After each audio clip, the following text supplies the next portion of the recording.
اللہ سے دوستی دنیا کا آسان ترین کام ہے کہ باہر سے کچھ نہیں چاہیے، اپنے من میں ڈوب کر پا جا سراغ زندگی۔ اس من کو سنوارو، کیسے؟ محمد الرسول اللہ، جناب رسول اللہ صلی اللہ علیہ وسلم کی زندگی کو اپنا لو، محمدی بن کے دکھا دو۔ جن کو برٹش پاسپورٹ نہیں ملتا وہ کتنی دعائیں کرتے ہیں اور کتنے پاپڑ بیلتے ہیں کہ پاسپورٹ مل جائے، پاسپورٹ مل جائے۔ لا بلا کہڑے کام دا تھوڑا رتا ساڑا ساوا ہے ایڈی کڑی۔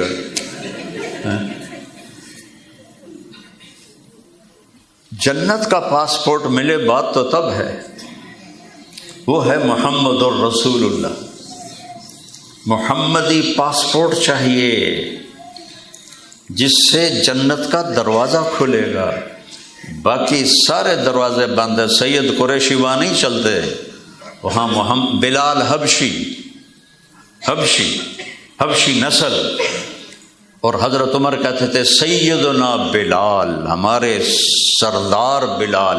اور میرے نبی نے فرمایا جب میں قبر سے نکلوں گا تو بلال کی قبر ہے دمشق میں، آپ نے کہا جب میں قبر سے نکلوں گا میرے سیدھے ہاتھ سے ابو بکر نکلے گا، الٹے ہاتھ سے عمر، اور بلال میرے قدموں سے نکلے گا۔ وہ شام میں نکلیں گے روضہ نبی سے، اور اس کے لیے اونٹنی لائی جائے گی، میرے لیے براق لایا جائے گا۔ وہ میرے آگے چلے گا، میں براق پہ پیچھے چلوں گا۔ جب ہم میدان حشر میں پہنچیں گے تو اللہ بلال سے کہیں گے بلال اذان دو، تو سارا مجمع بلال کی اذان سنے گا۔ یہ محمدی پاسپورٹ کی قیمت ہے۔ ایک طرف چاچا ہے، قریشی ہے، ہاشمی ہے، سید ہے، تبت یدا ابی لہب وتب، اللہ تعالیٰ نے ایسی ڈانٹ پلائی ابو لہب کو کہ ہلاک اور برباد ہو جائے ابو لہب۔ اور بلال کے لیے میدان حشر میں اذان کا حکم دیا جا رہا ہے، بلال اذان دے، سب کو سنا۔ جو اقبال نے کہا تھا رہ گئی رسم اذان روح بلالی نہ رہی، فلسفہ رہ گیا تلقین غزالی نہ رہی۔ اور آپ نے کہا جب میں جنت میں جاؤں گا تو میری سواری کی لگام بلال پکڑ کے میرے آگے آگے چلے گا، اور میں جا کے دروازے پہ دستک دوں گا تو اندر سے آواز آئے گی کون؟ تو آپ فرمائیں گے محمد الرسول اللہ۔ تو کہے گا یا رسول اللہ، اللہ کا حکم تھا جب تک میرے حبیب نہ آئے دروازہ نہیں کھولنا۔ تو دروازہ کھولے گا اور کہے گا میں کبھی کسی کے لیے اٹھا نہیں ہوں، آج آپ کے رب نے کہا تھا، رضوان اس کا نام ہے، تم نے خود اٹھ کے دروازہ کھولنا ہے، تو آج میں آپ کے لیے دروازہ کھول رہا ہوں۔ آپ نے کہا میں اندر داخل ہوں گا، میرے ساتھ میری امت کے غریب لوگ داخل ہوں گے پہلے، اور مالدار لوگ بھی جائیں گے لیکن وہ پیچھے ہوں گے، غریب لوگ آگے ہوں گے اور مالدار پیچھے ہوں گے۔ اور ایک اور عجیب حدیث آپ کو سناؤں۔ آپ نے کہا میں جب داخل ہوں گا تو کچھ عورتیں ادھر سے مجھ سے آگے نکل جائیں گی، تو میں ان سے کہوں گا تم کون ہو اپنے نبی سے آگے؟ وہ کہیں گے یا رسول اللہ ہم وہ ہیں جو جوانی میں بیوہ ہو گئیں اور بچوں کی خاطر دوسری شادی نہ کی، اپنے بچوں کی تربیت کی خاطر ہم نے دوسری شادی نہ کی۔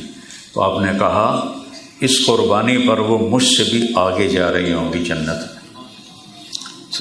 اللہ کے محبوب ہمیں ایک زندگی سکھا کر گئے ہیں، اس کے پیچھے یہاں کا چین ہے اور آگے کی جنت ہے۔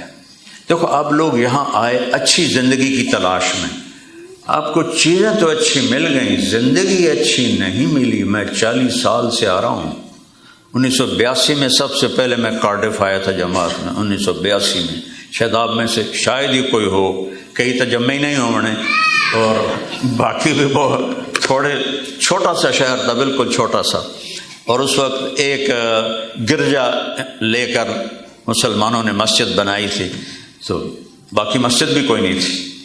تو اب تو ماشاءاللہ اتنا بڑا مجمع مستورات کا، مردوں کا، سب بہن بھائی ایمان والے ہیں، مسجدیں بھی بہت ہیں اللہ کے فضل و کرم سے۔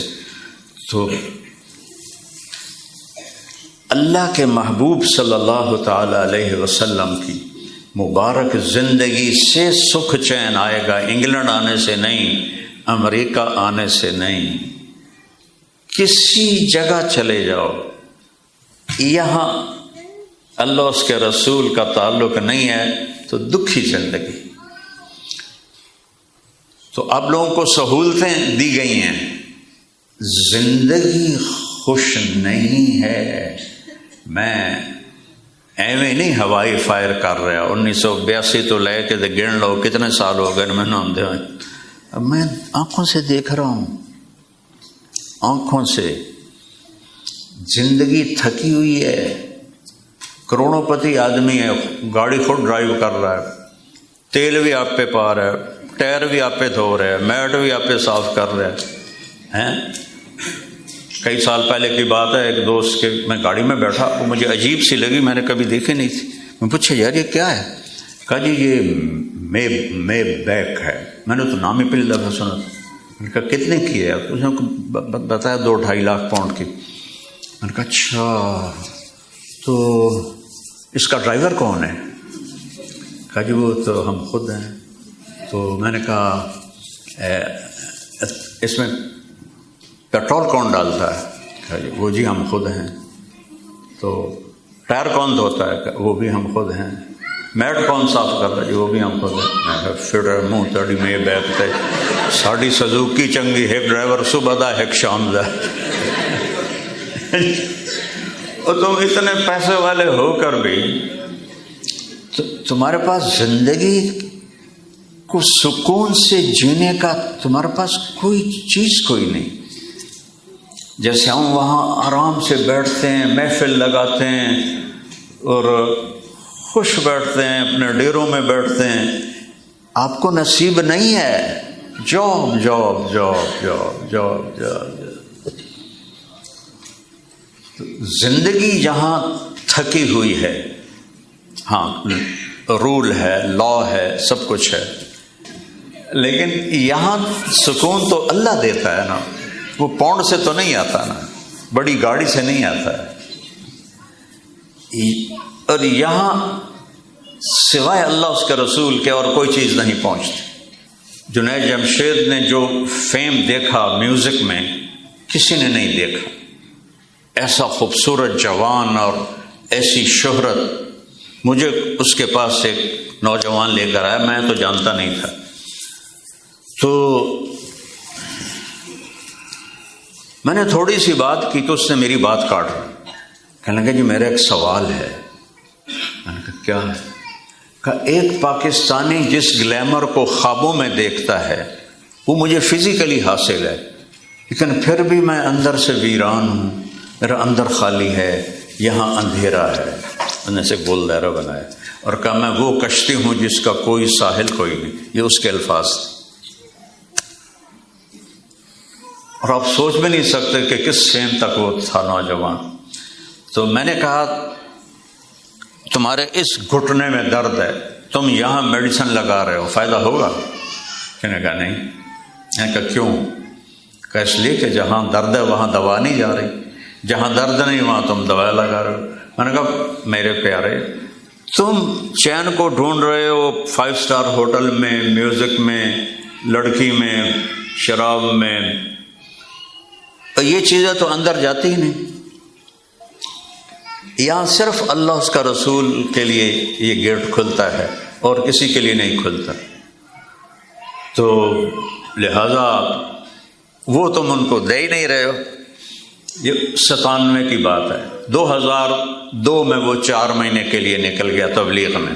مجھے اس کا فون آیا، مولانا صاحب میں اس وقت بالا کوٹ میں ہوں، ایک پرانی مسجد ہے، ایک پھٹی ہوئی چٹائی ہے، ٹوٹا ہوا فرش ہے، میں اس پہ لیٹا ہوا ہوں، جو مزہ میں 5 اسٹار ہوٹلوں میں ڈھونڈتا تھا وہ مجھے یہاں مل گیا ہے، مجھے لگتا ہے میں ہوا میں اڑ جاؤں گا۔ میں نے کہا چیز اندر پہنچ گئی ہے، اللہ اس کا رسول کا تعلق اندر پہنچ گیا ہے، اس کے بغیر دنیا کٹھی کر لو، اللہ کی قسم سکھ نہیں ملے گا۔